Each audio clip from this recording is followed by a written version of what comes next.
Merhabalar, ben Huri. Huri Metek Mutfak'ta kanalıma, mutfağıma hoş geldiniz.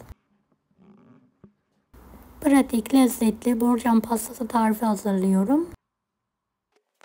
4 adet yumurta,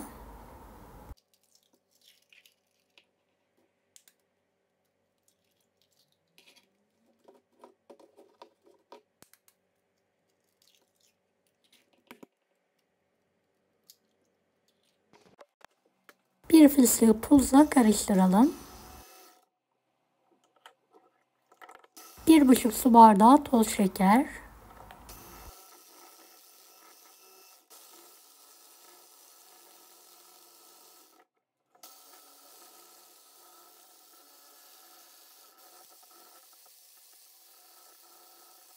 1/2 su bardağı sıvı yağ,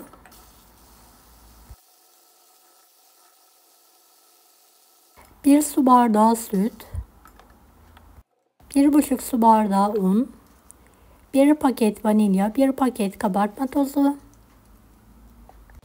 2 yemek kaşığı dolusu kakao,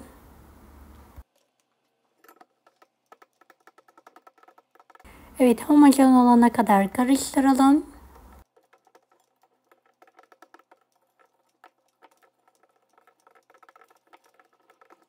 Beni hangi ülkeden veya şehirden izliyorsunuz merak ediyorum. Yoruma yazarsanız sevinirim.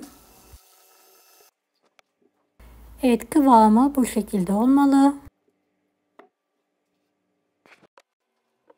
Yuvarlak bir borcama döküyorum.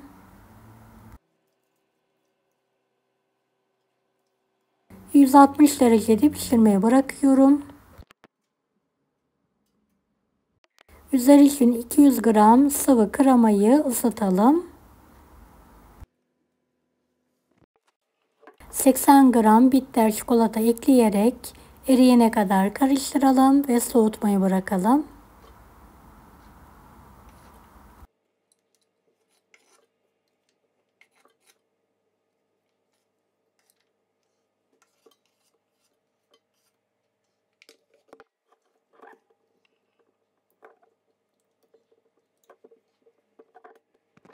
Evet, kekimiz pişti. Fırından çıkartıyorum. Ters çevirerek altındaki kağıdı çıkartıyorum.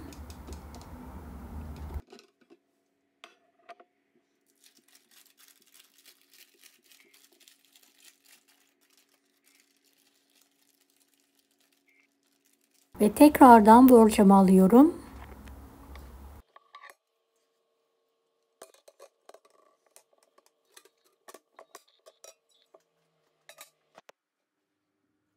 Sıcakken 1,5 su bardağı soğuk sütle ıslatalım ve soğumaya bırakalım.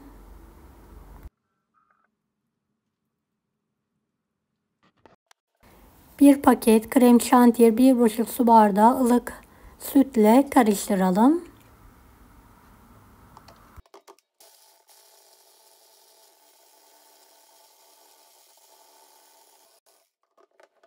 Bir yemek kaşığı dolusu kahvaltılık çikolata ekleyelim ve karıştırmaya devam edelim.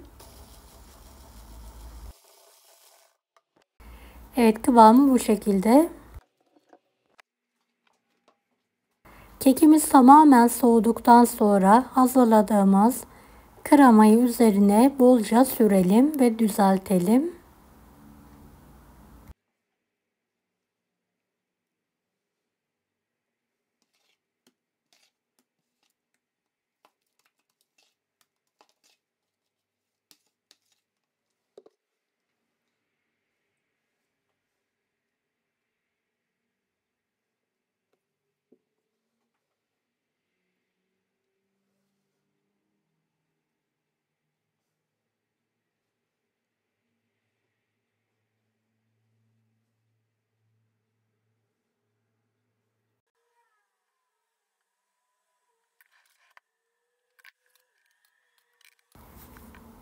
Evet, üzerini düzeltiyorum. Fazlalıklarını da toplayarak alıyorum.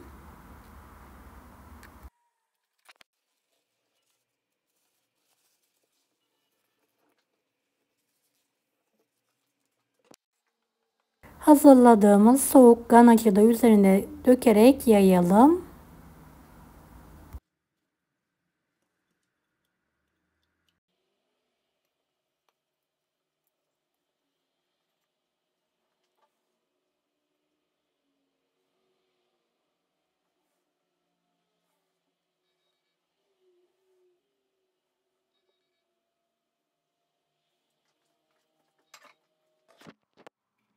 ve en az 3-4 saat buzdolabında dinlenmeye bırakalım. Ben ertesi sabah dilimlere ayırıyorum.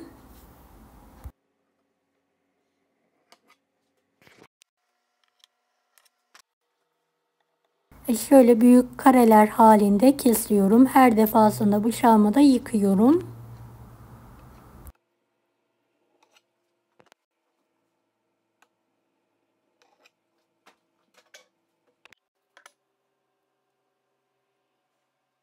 Üzerine kalan bitter çikolatayı da şöyle doğrayarak dekor yapıyorum.